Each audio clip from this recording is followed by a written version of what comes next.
பண்ணுறதை பார்த்தாரு. டக்குன்னு அவங்க மேனேஜர் கூப்பிட்டாரு. இவர் தான் மாஸ்டர், நம்ம படத்துக்கு ஃபைட் மாஸ்டர் அப்படின்னு சொல்லிட்டு அந்த செகண்டே சொன்னார். சடனே அப்போவே சூர்யா சார் டூ போட்டுருங்க, ஆதவனில் போட்டுருங்க. அப்படியா? என்ன சீன்? ஃபைட் சீன்னா ஒரு பாம்பு வைக்கிற மாதிரி ஒரு வண்டி இருக்கும், வண்டிக்குள்ளே லைட் ஆகி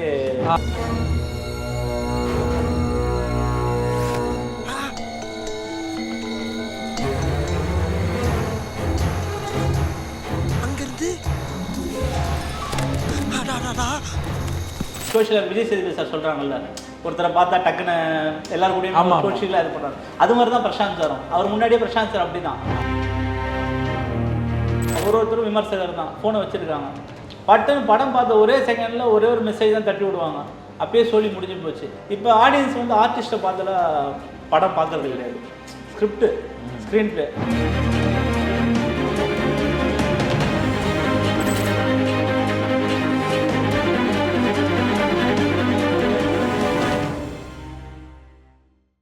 இப்போ நிறைய படங்கள் தொடர்ந்து ஸ்டண்ட் ஒர்க் பண்ணிட்டு இருக்கீங்க. 40 படங்கள் கிட்ட ஒர்க் பண்ணியிருக்கேன். ரீசெண்ட் சக்ஸஸ்ங்கிறது அந்தகன் படம் தான். எல்லாருமே பார்க்குறோம். சக்ஸஸ் மீட் கூட ரீசெண்டாக போயிருந்தோங்கிறப்போ மக்கள் எல்லாமே கொண்டாடுறாங்க பிரசாந்த் சாரோட கம்பேக் அப்படின்லாம் சொல்லிட்டு.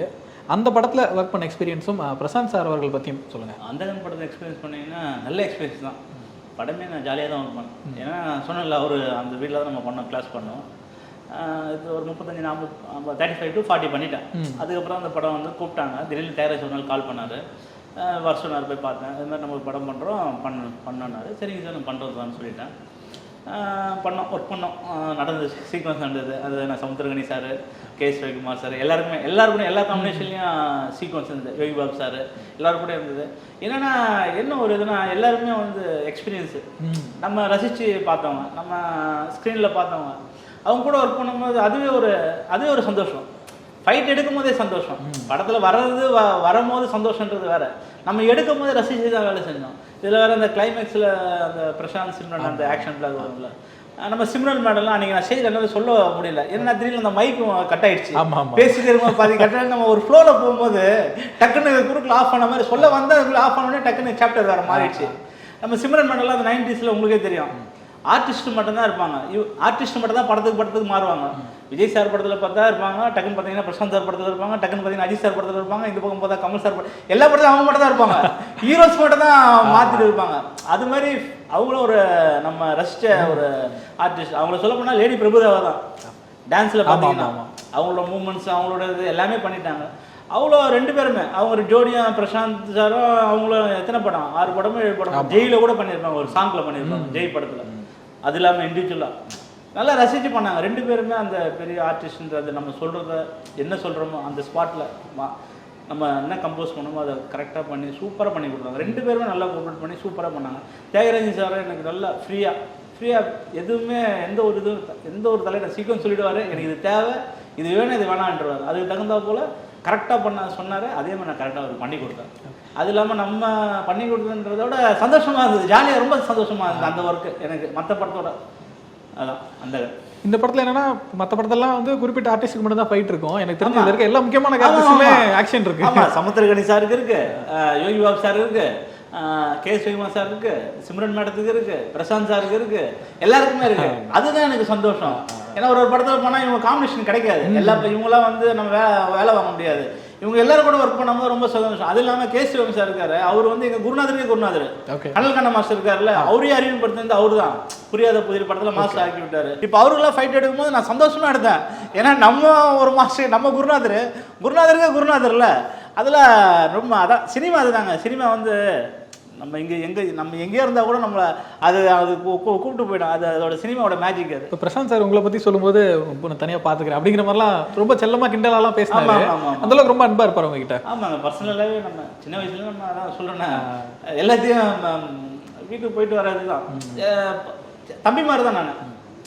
நான் நடுவில் நான் கொஞ்சம் கேப் இருந்தாலும் நான் அடிக்கடி ஃபோனில் பேசுவேன். தனியாக போயிட்டு வீட்டில் போய் இண்டிவிஜுவலாக போய் மீட் பண்ணிட்டு வருவேன், தனியாக பர்சனலாக மீட் பண்ணிட்டு வருவேன். அவர் நடுவில் இப்போ படம் ஃப்ரீயாக இருக்கும்போது ஃபோன் பண்ணுவோம், இன்னும் சொல்லுவார், வீட்டில் போய் பேசி நாங்கள் டிஸ்கஸ் பண்ணுவோம். அந்த தொடர்பு நான் எப்பயுமே அவர்கிட்ட இருந்துட்டு தான் இருக்கேன். நான் தனியாக படங்கள் பண்ணாலும் அவர்கிட்ட அப்பப்போ நான் கான்டாக்ட்ஸ் எப்பவுமே பர்சனலாக கேர் எடுத்து பேசக்கூடிய நல்ல. அவர் ஜென்ரலாகவே எல்லாருக்கிட்டையுமே ஈஸியாக மிங்கிள் ஆகிடுது. அவரை பார்த்தாலே அவர் யார்கிட்ட பேசினாலே நீங்கள் ஆஃப் ஆகிடுவீங்க. அது மாதிரியான கேரக்டர். இந்த ஆர்டிஸ்ட் மாதிரி பிஹேவ் பண்ண மாட்டாரு. சோஷியல் விஜய் சேதுபதி சார் சொல்றாங்கல்ல, ஒருத்தரை பார்த்தா டக்குன்னு எல்லாரும் கூடயும் சோஷியலா இது பண்றாரு. அது மாதிரி தான் பிரசாந்த் சாரும். அவர் முன்னாடியே பிரசாந்த் சார் அப்படிதான். யார் ஒன்னா டக்குன்னு ஆர்டிஸ்ட் மாதிரி அவரு இது பண்ண மாட்டார். ஃப்ரெண்டு மாதிரி டக்குன்னு தோல்ல கை போட்டுருவாங்க, போட்டு எல்லாரோடய மிங்கிள் ஆகிட்டு. அது மாதிரி இருக்கும்போது என் கூட எப்படி மிங்கிள் ஆகாம இருப்பாப்புல. மற்றவங்ககிட்டயே அப்படி இருக்கும்போது சின்ன வயசுலேருந்து பார்க்குறவங்க எப்படி இன்னும் க்ளோஸாக தானே இருப்பாரு. இப்போ 90ஸ்லேருந்து அவரோட படங்கள் நம்ம பார்த்துட்டு இருந்திருக்கோம். அப்படிங்கிறப்ப இப்போ அது இந்த படம் அவருக்கு ஒரு கம்பேக் ஆயிருக்கு. திரும்ப வந்து அவரோட ரசிகர்கள் எல்லாருமே கொண்டாடிக்கிட்டு இருக்காங்க. அந்த விஷயத்தை எப்படி பார்க்குறீங்க? ரொம்ப சந்தோஷமாக பார்க்குறேன். ஏன்னா ஒரு பீரியடில் 90ஸ்ல பார்த்தீங்கன்னா அந்த பில்டிங் சுற்றி அவ்வளோ கூட்டத்தை நான் பார்த்துருக்கேன் என் கண்ணால். அது அவ்வளோ ரசிகர் வருவாங்க. அவரோட பிறந்தநாள் பார்த்தீங்கன்னா அவர் வீடே அடங்காது, அந்த அளவுக்கு நான் பார்த்துருக்கேன். ஏன்னா நான் கண் முன்னாடி நம்ம பார்த்ததுனால சொல்கிறோம். அது மாதிரி வந்து பார்த்துட்டு திருப்பியும் அதே மாதிரி நடுவில் அவர் பர்சனலாக படங்கள் பண்ணார். பட் கரெக்டாக அது டைமிங் அது சூட்டபுளாக கரெக்டாக அது இதுவாகல. மற்றபடி ஒரு நாள் அவர் லைனப்பில் அவர் படங்கள் பண்ணிட்டு இருந்தார். ஒரு படம் 4 வருஷம் 2 வருஷம் அப்படியே லாங் பீரியட் ஆனதுனால அது தெரியல. இந்த படம் வந்து கரெக்டாக ஸ்கிரிப்ட் கரெக்டாக அமைஞ்சது. இந்த படத்தோட ப்ளஸ்ஸே வெற்றியே பார்த்தீங்கன்னா ஸ்கிரிப்ட் தான். இப்போ ஆடியன்ஸ் வந்து ஆர்டிஸ்ட்டை பார்த்தால படம் பார்க்கறது கிடையாது. ஸ்கிரிப்ட் ஸ்க்ரீன் பிளே நல்லா இருக்கா, ஓகே, அவ்வளோதான். அதனால் இந்த படம் வந்து அந்த இதில் நல்ல படம், மிகப்பெரிய ஹிட்டு. அவர் பண்ணிட்டு தான் இருக்காரு. நல்ல படம் தான், அது நல்லா போச்சு. இப்போ அடுத்தது கண்டிப்பாக இதே மாதிரி அடுத்ததும் ஸ்கிரிப்ட் கேட்பார், இதே மாதிரி பண்ணுவார் போல. அடுத்ததும் இதே மாதிரி வெற்றி படமாக பண்ணுவார், நம்பிக்கை இருக்குது. அடுத்து கோட்ல முக்கியமான கேரக்டர் பண்ணியிருக்காரு விஜய் சார் படம் இருக்குது. அப்புறம் வேற அடுத்தடுத்து நிறைய டேரக்டர்ஸ் பேர்லாம் சொல்றாங்க, கேட்கும்போது பயங்கர கியூரியஸாக இருக்கு. அப்படிங்கிறப்ப அவரோட ஜேர்னி இதுக்கப்புறம் எப்படி இருக்கும்னு ஆசைப்படுறீங்க? கண்டிப்பாக பெட்டர், ரொம்ப சூப்பராக இருக்கும். ஏன்னா இதில் ஒரு மீட்டர் பிடிச்சிட்டாப்புல. அந்த காலில் ஒரு படம் பார்த்தீங்கல்ல, அந்த காலில் வந்து அந்த அளவுக்கு அந்த ஒரு மீட்டர் பிடிச்சி அந்த ஸ்கிரிப்டுக்கு தகுந்த அவ்வளோ பண்ணியிருக்காப்புல. இனிமேல் அவர் பண்ணுற படங்கள் இதே மாதிரி பண்ணுவாப்புல. இதுக்கப்புறம் வர படங்கள் அவருக்கு மிகப்பெரிய வெற்றி அடையும் ஓகே என்ற நம்பிக்கை இருக்கு எனக்கு. நிச்சயமா. தியாகராஜன் சார் பற்றி சொல்லுங்கள். Thiagarajan sir legend sir. அவரை பற்றி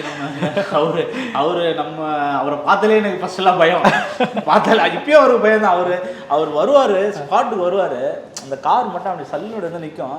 இன்னும் டான் வந்து படத்தில் பார்ப்போம்ல, வண்டி கார் வந்து நிற்கும், டக்குன்னு டோர் திறக்காது. அப்புறம் ஒரு கேமரா 3 ஆக்சஸ் வச்சு அப்படி ரவுண்ட் ராலி போடுற மாதிரி ரவுண்ட் ராலி போட்டு டக்குன்னு டோர் மட்டும் அப்படி ஓப்பன் ஆகும், கை மட்டும் வரும். அது மாதிரி அவ்வளோ சூப்பராக இருப்பேன். நான் ஷூட்டிங் பார்த்து ரசித்தேன். நான் ஷூட்டிங் எடுத்த முடியாது அவர் வர்றாரா ஒரு வாட்டி பார்த்தேன். டெய்லி அதே பார்ப்பேன், அவர் எப்படி இறங்குறாரு இது பண்ணுறாரு.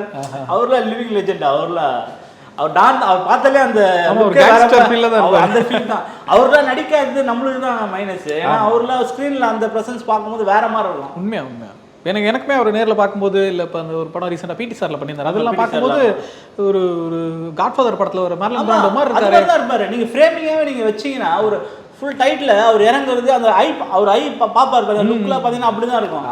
அதே மாதிரி வாக்கு எல்லாமே ஸ்டைலிஷாக இருக்கும்.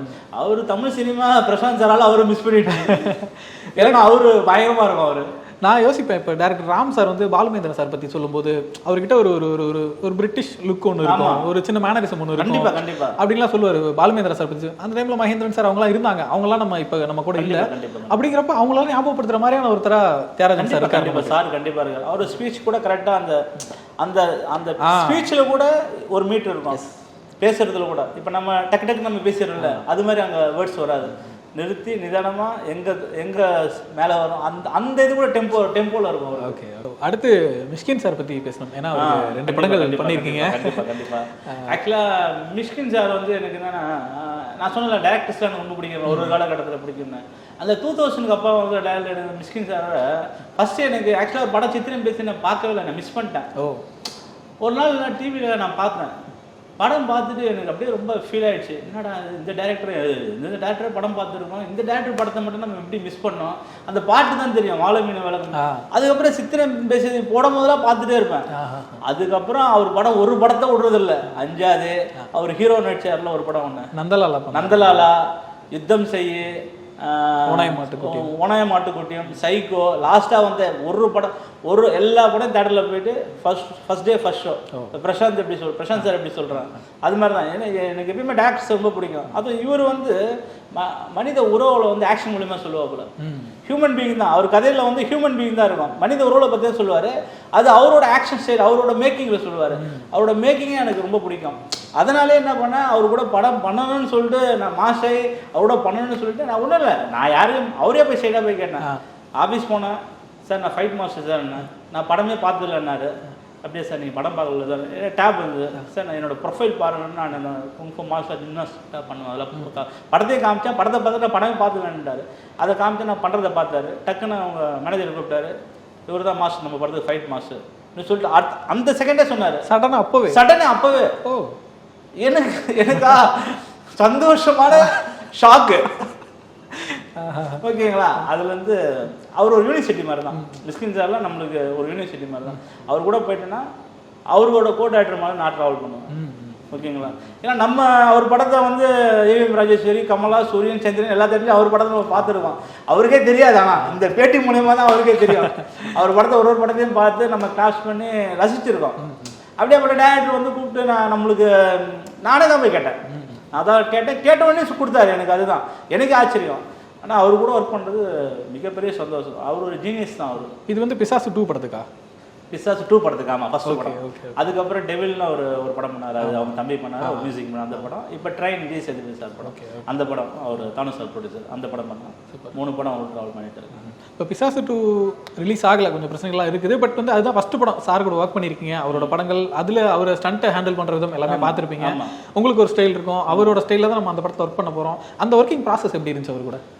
உண்மையா சார், இப்போ நான் கடல் கண்ண மாஸ்டர் ஒர்க் பண்ணது வந்து எல்லாமே ஃபாஸ்ட்டு, கட்டிங்ஸு எல்லாமே ஃபாஸ்ட்டு. கேமரா ஒரு டக்குன்னு அப்படியே ஜூம் போகிற டக்குன்னு லிஃப்ட்டு எல்லாமே ஃபாஸ்ட்டாக இருக்கும். இவருக்கிட்ட பார்த்தீங்கன்னா அப்படியே ஒரு வேறு யூனிவர்சிட்டி. அவர் ஒரு யூனிவர்சிட்டினா, எங்கள் கடல் கண்ண மாஸ்டர் ஒரு யூனிவர்சிட்டி, சினிமா யூனிவர்சிட்டினா ஸ்டண்ட்டில். இவர் அது இல்லாமல் இவர்கிட்ட எப்படி நான் கனெக்டிவிட்டி ஆகணும்னா, இவரு குங்ஃபு தெரியும். யாரு? மிஷ்கின் சாருக்கு முகமுடிக்காக கற்றுக்கிட்டாரு. இல்லை, முன்னாடியே அவர் கற்றுன்னு இருந்திருக்காரு. சின்ன வயசில் குங்ஃபு கற்றுட்டு இருந்திருக்காரு. நான் ஃபைட் மாஸ்டர் எனக்கு ஒரு வாய்ப்பு தரல. எனக்கு குங்ஃபு தெரியுன்ற அந்த காமிச்சேன், விஷுவல் காமிச்சேன் பார்த்தீங்களா? காமிச்சதுனால தான் எனக்கு அவர் வாய்ப்பு கொடுத்தாரு. நான் ஃபைட் மாஸ்டர்னா எத்தனையோ ஃபைட் மாஸ்டர் யாருக்கு வேணாலும் ஒரு வாய்ப்பு தரலாம். அது அவருக்கு இது இல்லை. அவருக்கு குங்ஃபு அவர் வந்து அவர் பேசிக்காக சின்ன வயசுல குங்ஃபு பண்ணியிருக்காரு, குங்ஃபு மார்ஷல் ஆர்ட்ஸ் பண்ணியிருக்காரு. பண்ணதுனால நானும் குங்ஃபு மார்ஷல் ஆர்ட்ஸ் அவர் பார்த்ததுனால தான் எனக்கு அவர் வாய்ப்பு கொடுத்தாரு. நம்மளுக்கு என்னன்னா, நம்ம எப்படி கனல் கண்ண ஒரு சினிமா குருநாதன்ற மாதிரி இப்போ அந்த 2000க்கு அப்புறம் ஒரு மேக்கிங்காக ஒரு விஷயத்தை எப்படி ஒரு ஆக்ஷனை எப்படி நான் அதில் ரியலிஸ்டிக்காக லைவாக எப்படி கம்போஸ் பண்ணுறது, அது அவரோட ஆங்கிளே வந்து பார்த்தீங்கன்னா நம்ம இப்படி பார்த்தா அவர் இப்படி பார்ப்பார். அந்த ஆங்கிள் எப்படி இருக்கும், அவர் அப்ரோச்சே வேற மாதிரி இருக்கும். அவர்கிட்ட ஒர்க் பண்ணும்போது அவர்கிட்ட நிறைய விஷயம் கற்றுக்கிட்டேன். ஒரு 3 படம் அவரோட ட்ராவல் பண்ணேன். நான் ஆல்ரெடி சொன்னேன்ல, நான் ஒரு லிசனர்னு சொல்லிட்டு யாருக்கிட்ட புது டேரக்டர் வந்தால் கூட அவங்ககிட்ட நல்ல விஷயத்தை எடுத்துப்பேன். இப்போ இவர் எப்படியாப்பட்ட டேரக்டர் மிஷ்கின், அவர் மிகப்பெரிய டேரக்டர் மேக்கிங்கா. அவர்கிட்ட அந்த விஷயத்தை கற்று அதுலேருந்து நான் ஒரு விஷயம் பண்ணிகிட்டு இருக்கேன். அதுதான் நான் கற்றுக்கிட்டது. எல்லா விஷயத்தையும் இப்போ வந்து கம்போஸ் பண்ணிகிட்டு இருக்கேன். அவ்வளோதான், வேற ஒன்று. எனக்கு நான் ஒரு மாஸ்டர் நான் இது பண்ணுறதே இல்லை. ஃபுல்லாக மற்றவங்ககிட்ட இருந்து எடுத்து உள்ளே வச்சு அதை அவுட்புட்டாக கொடுக்குறேன். அவ்வளோதான்.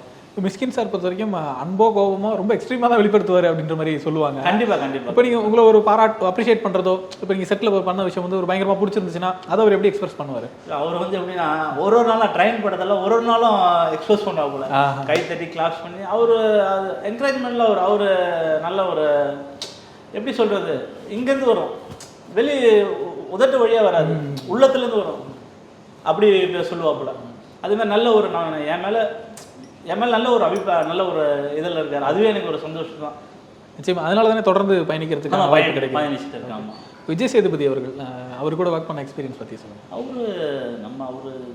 அவரும் நான் சொல்லிட்டேன், நான் தான் சினிமா ரசிகர்னு சொல்லிட்டேன் உங்களுக்கு. நான் அவர் படத்தில் அப்போ தான் தென்மேற்கு பருவ காட்டுலேருந்து இந்த இதற்கு தான் ஆசைப்பட்ட பாலகுமார் அதில் அது பண்ணியிருப்பார். அப்புறம் இது மண்டையில் அடிபட்டுச்சு சொல்லுவார் ஒரு படம். ஆமாம், நடுவில் கொஞ்சம் பக்கத்தை காணும். அதெல்லாம் அவ்வளோ ரசித்தோம்.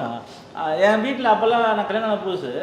அப்போ அந்த படம் பீஸா அந்த போஸ்ட் வரும்போது என் ஒய்ஃபே சொல்லுவான், யாருங்க இவ்வளோ சூப்பராக இருக்குது, நம்ம வீட்டு பக்கத்து வீட்டு பையமாக இருக்குது அப்படின்னு சொல்லிட்டு. என் ஃப்ரெண்டு பிரபுன்னு அவனை மாஸ்டர் ஆகிட்டான், கல்யாண மாஸ்டர் தான். அவனை மாதிரி அவரு இருப்பார். என்னங்க பிரபு மாதிரியே இருக்கார், யாரோ புதுசாக வந்துருக்காங்க. அதுக்கப்புறம் பார்த்தீங்கன்னா அவரோட வளர்ச்சி பார்த்தீங்கன்னா நடுவில் கொஞ்சம் பக்கத்து காணா. இந்த படம் சூதுகவும் இது, அப்புறம் விக்ரம் வேதா, இது மாதிரி வரும்போது அதோட ஒரு பேக் ட்ராப்னா அவரும் வந்து கஷ்டப்பட்டு ஒரு இடத்துல இருந்து இப்போ நம்மளுக்கு அந்த இது தெரியல. ஏன்னா நம்ம சின்ன வயசுல நம்ம அது ஒரு சந்தோஷம் தான், அது ஒரு கனெக்டிவிட்டி. நம்மள ஒருத்தவங்க பெரிய ஆள் ஆகும்போது நம்மள ஒருத்தர் ஜெயிச்சு மேலே வரும்போது நம்மளுக்கு ஒரு ஹாப்பினஸ் இருக்கும்ல, அந்த ஹாப்பினஸ் மூமெண்ட் தான். இப்போ ட்ரெயின் பண்ணும்போது கூட அந்த ஹாப்பினஸ் தான். அவர் தூரத்துலேருந்து பார்த்தா அங்கே போயிட்டு என்னால் எஸ்டாப்ளிஷ் பண்ண முடியல, ஏன்னா அங்கே ஒரு ஸ்டண்ட் டேரக்டராக இருக்கான், நம்ம போயிட்டு அங்கே போய் சொல்ல முடியல. இது மாதிரி நம்ம சொல்லலாம். ஏன்னா நம்ம ஒரு விஷயத்த நம்ம அங்கே போய் சொன்னால் அது அவங்களும் அது தெரியாதுல்ல. இப்போ நம்மளேருந்து ஒருத்தர் பெரிய இன்னைக்கு இருக்கா போல நம்மளோட இது மாதிரி நம்மளும் சின்ன வயசுல அது மாதிரி ட்ரை பண்ணி கம்பெனி எல்லாம் சுற்றி இருக்கோம், இன்னமும் மாஸ்டர் ஆகி அதுக்காக ட்ரை பண்ணி நீங்கள் பண்ணிட்டு இருக்கோம் அப்படின்னா அது ரொம்ப சந்தோஷமாக இருந்துச்சு. அவர்லாம் வந்து ரொம்ப ஹாப்பி எங்களுக்குலாம். இப்போ நிறைய விஷயங்கள் பேசியிருக்கீங்க, ஃபிலிம் டிஜிட்டல் ரெண்டுலேயுமே ஒர்க் பண்ணியிருக்கேன்ற விஷயம் சொல்லியிருந்தீங்களா. இப்போ டிஜிட்டலுக்கு அப்புறம் வந்து ஒரு new way of film makers வந்தாங்க. நாலு இயக்குனர்லேருந்து ஷார்ட் ஃபிலிம்ஸ்லேருந்துன்னு சொல்லிட்டு கார்த்திக் சுப்ராஜ், நலன் குமாரசாமி சொல்லிட்டு ஒரு பெரிய குரூப்பே வந்தாங்க. அதுக்கப்புறம் ஃபிலிம் மேக்கிங் ஸ்டைலே கொஞ்சம் மாறினுச்சு.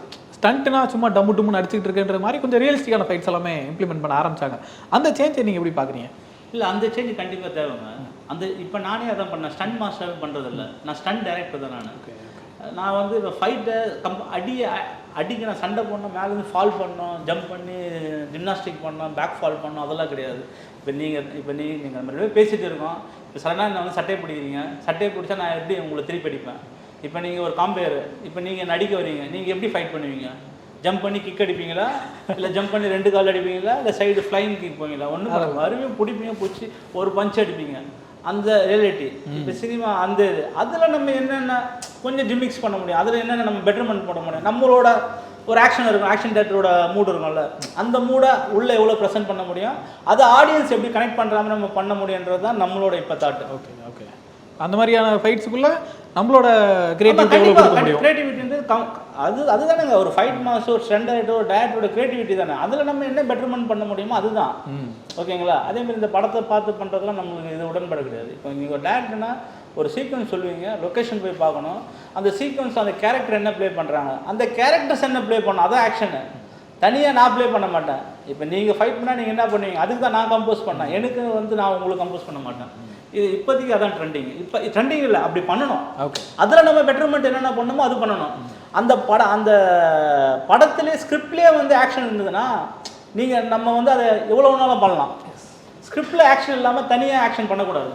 இப்போ ஸ்டண்ட்டுன்னு சொல்லி பேசும்போது இப்போ 2 பேர் அடிச்சுக்கிறது, ஒரு பெரிய குரூப் சண்டை போட்டுக்கிறது அப்படிங்கிறதெல்லாம் தாண்டி இன்னைக்கு இன்னொரு விஷயமும் பெரிய படங்களில் பார்க்குறோம். நம்ம கன்ஸ் ஃபைட்ஸ் அப்படிங்கிறது பெரிய பெரிய துப்பாக்கிகள், பீரங்கிகள் சொல்லி போய்கிட்டே இருக்குது. ஒருத்தர் நெருங்கிறதே இல்லை, தூரத்துலேருந்து சுட்டு கொண்டுகிட்டு இருக்கின்ற மாதிரியான பெரிய ஃபைட் சீக்வன்சஸ் தான் பார்த்துட்டு இருக்கிறோம். அது ஒரு கேட்டகரியிலுமே இருக்குது. இப்போ நீங்கள் ரியலிஸ்டிக் ஃபைட்ஸ்னு சொல்லிட்டு நம்ம இன்னொரு விஷயம் பேசுகிறோம். இது ரெண்டே நீங்கள் எப்படி பார்க்குறீங்க? சார் ரெண்டும் வேணும் சார். அதை கதை தான் சார் மெயின், ஸ்கிரிப்ட் தான் சார் மெயின். அந்த ஸ்கிரிப்டில் கன்னை தூக்கணும்னு தேவைப்பட்டால் கண்டிப்பாக தூக்கி தான் சார் ஆகணும். ஸ்கிரிப்டில் கன்னை தூக்கக்கூடாது தான், கன்னை தூக்கக்கூடாது தான். அந்த ஸ்கிரிப்டில் வந்து அவ்வளோ பெரிய கன்று அங்கே இருந்ததுன்னா அந்த கேரக்டர் பண்ணணுன்னு தான் ப்ளே பண்ணி தான் ஆகணும். அந்த கன்னே தேவைப்படாதுன்னு நீ ஒரு பெரிய கன்னை எடுத்து சுற்றினா ஆடியன்ஸே எடுத்துக்க மாட்டாங்க அந்த கன்னை. ஏன்னா இன்றைக்கி வந்து ஒருத்தருக்கிட்டையும் ஒருத்தரும் விமர்சகர் தான் ஃபோனை வச்சுருக்காங்க. பட்டுன்னு படம் பார்த்த ஒரே செகண்டில் ஒரே ஒரு மெசேஜ் தான் தட்டி விடுவாங்க, அப்பயே சொல்லி முடிஞ்சு போச்சு. அதனால் முன்ன மாதிரிலாம் நம்ம அவங்கள வந்து நம்ம சீட் பண்ண முடியாது. சினிமாவை சீட் பண்ணி எடுக்கணும், அதுமாதிரி சீட் பண்ணலாம் இப்போ முடியாது. அந்த சீட் பண்ணுறதுலேயும் அதுலேயும் ஒரு நம்பகத்தன்மை இருக்கணும். இப்போ அது இருந்தால் மட்டும்தான் ஆடியன்ஸை நம்மளால் கனெக்டிவிட்டி பண்ண முடியும். ரசிகர்களை வந்து குறைச்சி மதிப்பிடக்கூடாது. கண்டிப்பாக ரசிகர்களை வந்து குறைச்சி மதிப்பிடவே முடியாது. என் பையன் கலாய்க்கிறான், என் பையன் இப்போ 6th படிக்கிறான், அவன் சொல்கிறான் என்னப்பா நீ நான் எடுத்தா என்னையே கற்று என்ன நீ எடுத்துருக்கேன்னு சொல்லிட்டு. இப்போ அது மாதிரி நம்ம பசங்களுக்கே போய்விட வேண்டியதாக இருக்குது. ஏன்னா இன்றைக்கி சினிமா அது மாதிரி ஆகிடுச்சு, எல்லாருக்கிட்டே செல்ஃபோன் இருக்குது, அதிலே பார்த்துடுறாங்க, வேறு ஆப்ஷன் என்ன பண்ணுறது. அதனால் நம்ம தான் கொஞ்சம் அட்வான்ஸ்னா நம்ம பண்ணுறதை வந்து மிகைப்படுத்துறதை வந்து தெரியாமல் மிகைப்படுத்தணும், அவ்வளோதான். ஓகே இப்போ அந்த ஸ்கிரிப்டுக்குள்ளே எவ்வளோ தூரம் போகலாமோ அவ்வளோ தூரம் போகலாம். ஓகே இப்போ நம்ம பெரிய ஆர்டிஸ்ட்டுக்கு பண்ணலாம்.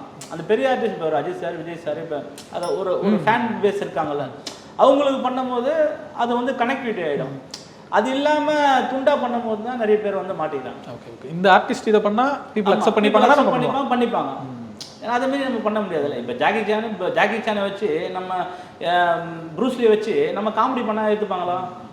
ஆக்ஷன் பண்ணால் மட்டும் தான் எடுத்துப்பாங்க. அது மாதிரி அந்தந்த ஆர்டிஸ்ட்டுக்குன்னு ஒரு ஃபேன் ஃபாலோயிங் இருக்குது, அவங்களுக்கான ஒரு இமேஜ்னு ஒன்று இருக்குது. அந்த இமேஜை மீறாமல் நம்ம அதை ஹோல்ட் பண்ணாமல் நம்ம பண்ணணும்.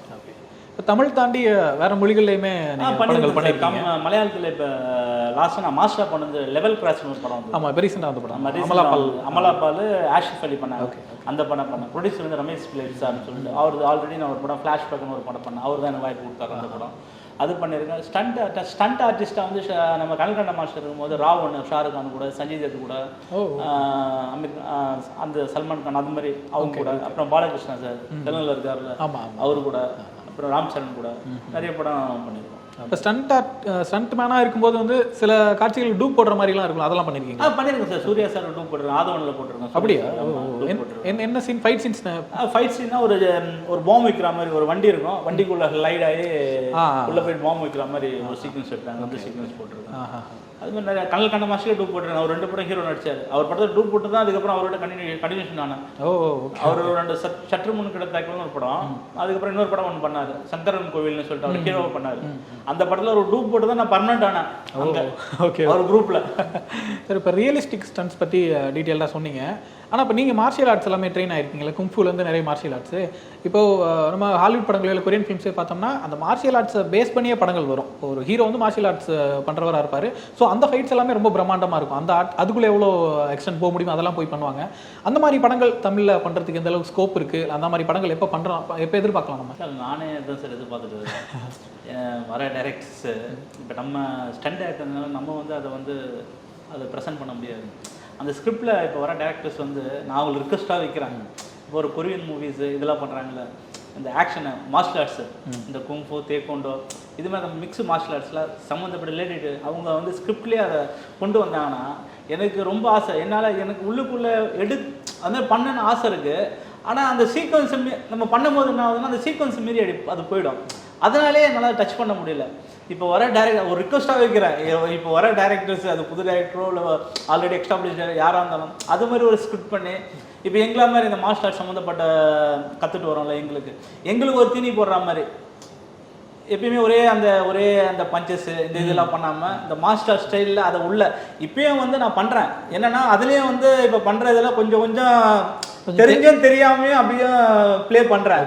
அதை வந்து ஃபுல்லாக வர மாதிரி ஸ்கிரிப்டும் வந்ததுன்னா ரொம்ப சந்தோஷமாக இருக்கும். சரி, நீங்கள் சொல்லும்போது எனக்கு இன்னொரு விஷயம் ஞாபகம் வருது. மிஷ்கின் சார் வந்து முன்னாடி ஒரு மேடையில் சொல்லியிருந்தாரு, சிம்பு கூட படம் பண்ணால் என்ன மாதிரி படமாக இருக்குன்னு கேட்டதுக்கு அது ஒரு மார்ஷியல் ஆர்ட்ஸ் பேஸ் பண்ணால் ஃபைட் படமாக தான் இருக்கும் அப்படிங்கிற மாதிரி சொல்லியிருந்தாரு. அப்படி ஒரு படமாக இருந்தால் நல்லா இருந்திருக்கும். அப்படி ஒரு படமாக இருந்தால் கண்டிப்பாக பண்ணுவார், மிஷ்கின் சார் பண்ணுவார். அதில் வந்து 100% கண்டிப்பாக பண்ணுவார். அது மாதிரி படம் பண்ணக்கூடிய டேரக்டர்ஸில் இப்போ அவருக்கு தான், ஏன்னா அது முறையாக அவருக்கு தெரியும், பண்ணுறது அவருக்கு முறையாகவே தெரியும், எல்லாமே தெரியும் அவருக்கு A to Z. அதில் ட்ரைன் ஆனதுனால அவர் கண்டிப்பாக பண்ணுவார். அவர் பண்ணி என்ன கூப்பிட்டாருன்னா அதோட மிகப்பெரிய சந்தோஷம் எனக்கு எதுவுமே இல்லை. அதுதான் எனக்கு ஹாப்பினஸ். ஓகே. இப்போ நிறைய விஷயங்கள் பேசியிருக்கிறீங்க, ஸ்டண்ட்டுக்குள்ளே இருக்கிற எல்லா ஃபார்ம்ஸ் பற்றியுமே பேசியிருக்கீங்க. அப்கமிங்காக என்ன மாதிரி படங்கள் வந்துட்டு இருக்குது, என்ன மாதிரி படங்கள் பண்ண போகிறீங்க சார்? இப்போ அப்கமிங் வந்து சாலான்னு ஒரு படம் ரிலீஸ் ஆகுது சார் நெக்ஸ்ட் வீக். நம்ம பிரபு சாலமான ஸ்டண்ட் பண்ணியிருக்காங்க. ஓகே, மணிபால்னு சொல்லிட்டு பண்ணியிருக்காப்புல, அந்த படம் ரிலீஸ் ஆகுது. அப்புறம் அடுத்த மாதம் சுந்தர் சி அனுராக் காஷி 1 to 1 ஒரு படம் அது ரிலீஸ் ஆகுது. அதுக்கப்புறம் யுவன் சங்கர் ராஜா ப்ரொடக்ஷனில் ஸ்வீட் ஆர்ட்னு ஒரு படம் ரியராஜ் பண்ணுறாங்க, அந்த படம் முடிச்சுருக்கேன். அப்புறம் விஷ்ணு விஷால் சார் தம்பியும் ஒரு படம் பண்ணுறாங்க, கிருஷ்ணான்ற ஒரு டைரக்டர், அந்த ப்ராஜெக்ட். அது இல்லாமல் அப்கமிங்காக ஒரு 2 ப்ராஜெக்ட் நெக்ஸ்ட் மந்த் ஸ்டார்ட் ஆகுது. ஓகே, நிச்சயமாக சார் நிறைய நல்ல படங்கள் கொடுங்க, எங்களை என்டர்டெயின் பண்ணுங்கள். ரொம்ப நன்றி, இவ்வளோ நேரம் டைம் ஸ்பெண்ட் பண்ணி ஸ்டண்ட் பற்றியும் ஃபீல்டில் இருக்க நிறைய விஷயங்கள் பற்றியும் ரொம்ப எலாபரேட்டாக பேசிட்டீங்க. ரொம்ப சுவாரஸ்யமான ஒரு உரையாடலாக இருந்துச்சு. நேரத்துக்கு நன்றி. ரொம்ப நன்றி சார். ஆக்சுவலாக என்னை கூப்பிட்டு நீங்கள் வந்து இந்த இன்டர்வியூ கூப்பிட்டதுக்கு ரொம்ப நன்றி. இது மூலமா என்னோடய சினிமா ஜேர்னி சொன்னது, என்னோடய எக்ஸ்பீரியன்ஸை சொன்னது வந்து நான் ரொம்ப சந்தோஷப்படுறேன். ரொம்ப நன்றி. Thank you sir.